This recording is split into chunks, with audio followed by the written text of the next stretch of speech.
Hello viewers, నేను మీకు ఈ వీడియోలో పీపీఎఫ్ స్కీమ్ గురించి ఎక్స్ప్లెయిన్ చేయబోతున్నాను.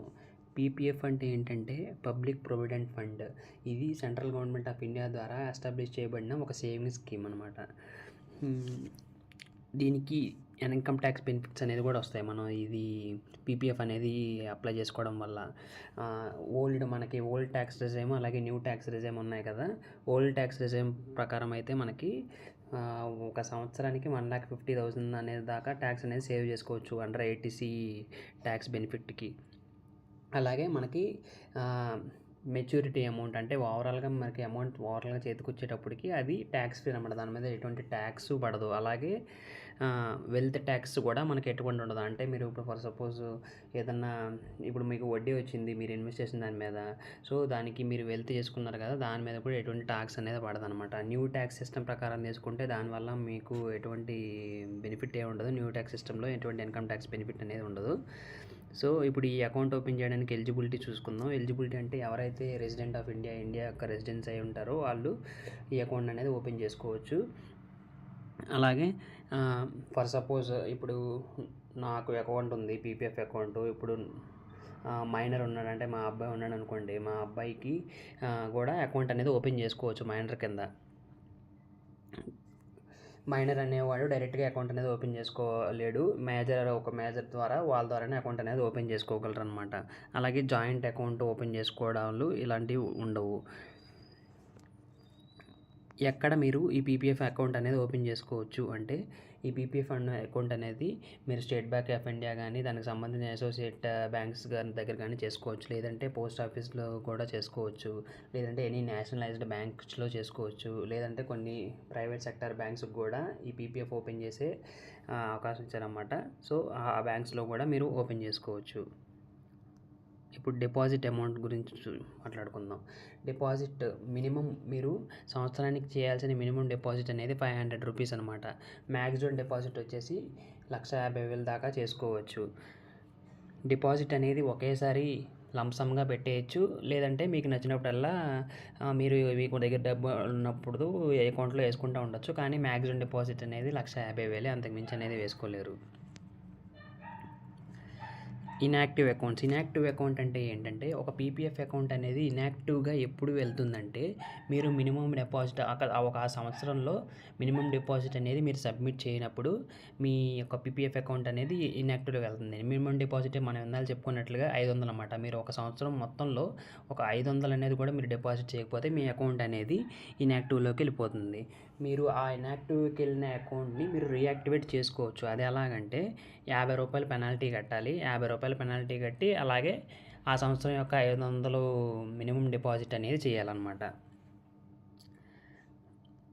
సో ఇంట్రెస్ట్ రేట్ ప్రస్తుతం ఇంట్రెస్ట్ రేట్ వచ్చేసి 7.1% ఉంది.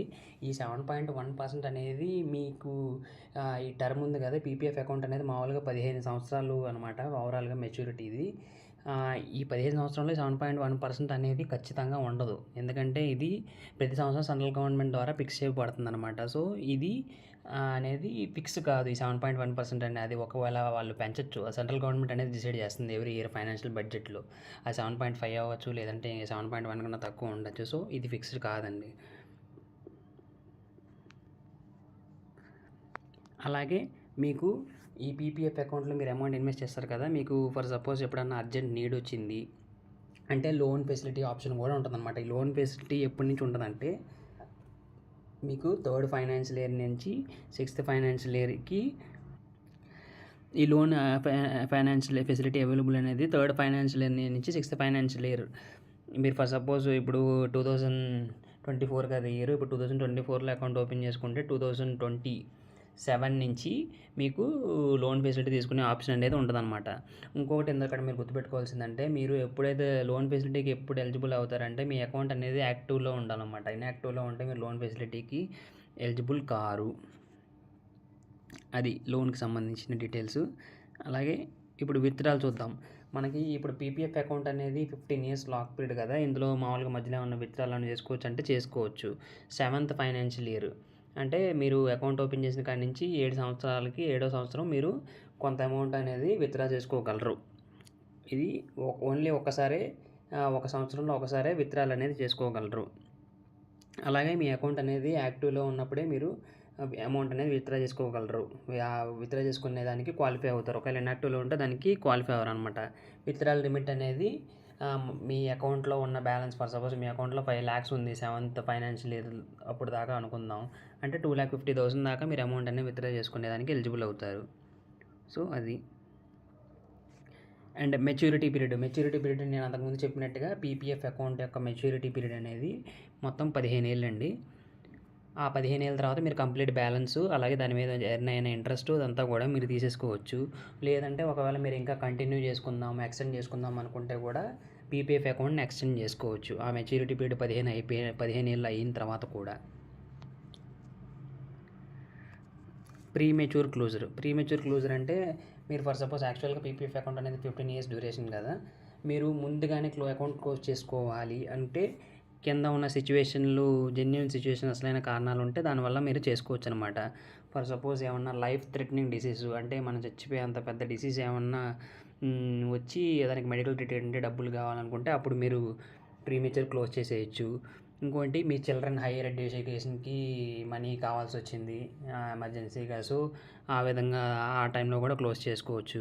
ఇంకోటి ఏంటంటే మీ రెసిడెన్సీ స్టేటస్ మారిపోయింది. ప్రస్తుతం దాకా మీరు సిటిజన్ ఆఫ్ ఇండియా, కాకపోతే ఇప్పుడు మీరు సమ్ అదర్ కంట్రీకి పర్మనెంట్ రెసిడెంట్గా అయ్యారు. సో ఈ కేసెస్లో అమౌంట్ అనేది ప్రీ మెచ్యూర్ క్లోజర్ అనేది చేసుకోవచ్చు. సో నెక్స్ట్ వచ్చేసి నామినేషన్ ఫెసిలిటీ అయితే ఈ పీపీఎఫ్ అకౌంట్కి ఉంది. మీరు ఎవరైతే అకౌంట్ హోల్డర్ అనేది ఎవరైనా నామినేట్ చేసుకుంటే ఒకళ్ళని కానీ అంతకుమించి పర్సన్స్ కానీ నామినీకి కింద నామినేట్ చేసుకోవచ్చు అనమాట. అంటే పర్సంటేజ్ బేస్ చేసుకొని ఇచ్చి నామినేషన్ చేసుకోవచ్చు. సో అది nomination facility details.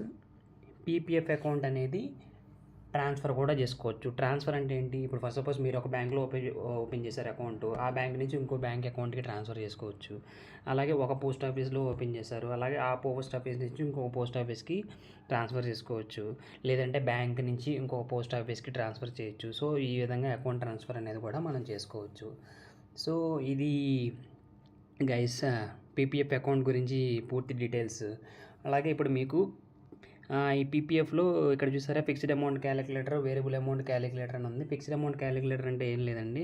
First suppose మీరు మంత్లీ ఒక 5,000 మీరు ఫిక్స్గా వేద్దాం అనుకున్నారు. ఇప్పుడు ప్రస్తుతం 7.1% కాబట్టి 7.1% వేస్తున్నాను. సో ఓవరాల్ 15 years కదా మెచ్యూరిటీ పీరియడ్. ఇప్పుడు క్యాలిక్యులేట్ చేస్తే ఇక్కడ చూసారా మెచ్యూరిటీ అమౌంట్ 15,77,840 రూపాయలు అనేది వస్తుంది. మనం చేసిన డిపాజిట్ అమౌంట్ ఎంత? మామూలుగా మనం చేసింది వితౌట్ ఇంట్రెస్ట్ది 9 లక్షలు. మనకు వచ్చిన ఇంట్రెస్ట్ ఎంత? ఈ 9 లక్షలకి 6,77,840 రూపాయలు. సో ఇది ఫిక్స్డ్ అమౌంట్ యొక్క క్యాలిక్యులేషను. వేరియబుల్ అమౌంట్ అంటే ఏంటంటే ఆ ఫైనాన్షియల్ ఇయర్లో మీకు మారుతుంటుంది. అంటే మంత్ని బట్టి ఫర్ సపోజ్ ఒక మంత్లో మీ దగ్గర 5,000 వేస్తారు, ఇంకో మంత్లో 2,000 వేస్తారు. అలాగా దాన్ని బేస్ చేసుకుని ఈ క్యాలిక్యులేషన్ అనేది ఉంటుందన్నమాట. సో ఇది ఫ్రెండ్స్ ఓవరాల్గా పీపీఎఫ్ అకౌంట్కి సంబంధించిన డీటెయిల్స్. మీకు ఇందులో కానీ ఇంకేమైనా డౌట్స్ ఏమైనా ఉంటే కామెంట్లో మెన్షన్ చేయండి, నేను దాన్ని ఎక్స్ప్లెయిన్ చేయడానికి ట్రై చేస్తాను. Thank you all.